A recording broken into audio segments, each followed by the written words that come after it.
అందరికీ మరణాత. మోషే సుఖపోస ధ్యాన కార్యక్రమాలు 18వ రోజు, నిర్గమాకాండం 18వ అధ్యాయం యొక్క క్లుప్త వివరణ. మోషే గారి యొక్క కుటుంబము కలుసుకోవడం మనకు కనబడుతుంది. భార్య అయిన సిప్పోరా కుమారులు మామ యిత్రో గారిని మోషే గారు కలుసుకోవడం మనకు కనబడుతుంది. మామగారు యిత్రో గారి విషయంలో దేవుడైన యెహోవా ఇశ్రాయేలీల పట్ల చేసిన అద్భుతమైన కార్యాలను విని దేవునిని స్తుతించడం ఈ 18వ అధ్యాయములో 10వ వచనం 11వ వచనములో మనకు కనబడుతుంది. మరియు యిత్రో ఐగుప్తీయుల చేతిలో నుండి ఫరో చేతిలో నుండి మిమ్మల్ని విడిపించి ఐగుప్తీయుల చేతి క్రింద నుండి ఈ ప్రజలను విడిపించిన యెహోవా స్తుతింపబడును గాక.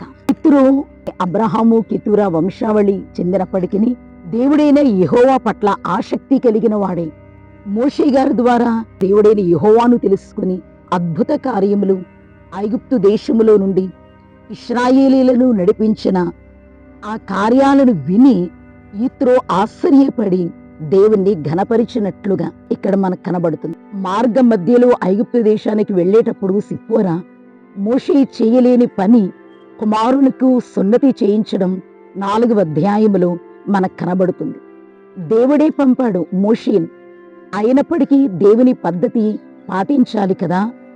కానీ సిప్పోరా దేవుడైన యెహోవా విషయములను తన భర్త ద్వారా తెలుసుకుని సున్నతి కార్యక్రమాన్ని చేసి తన భర్తను కాపాడుకుని రక్త సంబంధమైన పెనివిటి వైతివని గొప్ప స్థితిని కలిగిన సిప్పోరాను మనం చూడగలం. ఇంకా మోషే గారు దేవుని తీర్పులు ప్రజలకు తీర్చిన సమయములో ఆ నలుగుడును చూచిన యిత్రో గారిచ్చిన సలహాను బట్టి దేవుని మహాకృప దైవ నిర్ణయం కనబడుతుంది.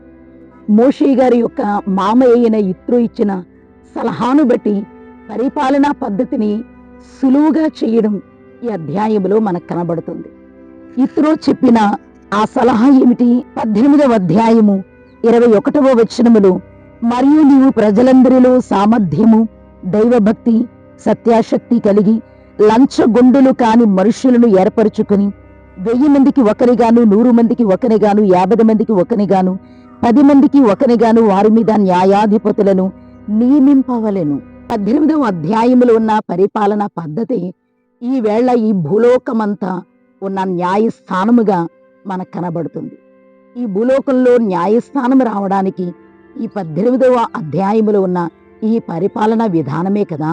దేవుడంత గొప్ప కార్యము చేశారు.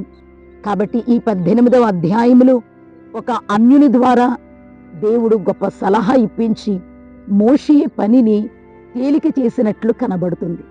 అట్టి భాగ్యము దేవాతి దేవుడు మనకు అనుగ్రహించునుగాక. ఆమేన్. అందరికీ మరణాత.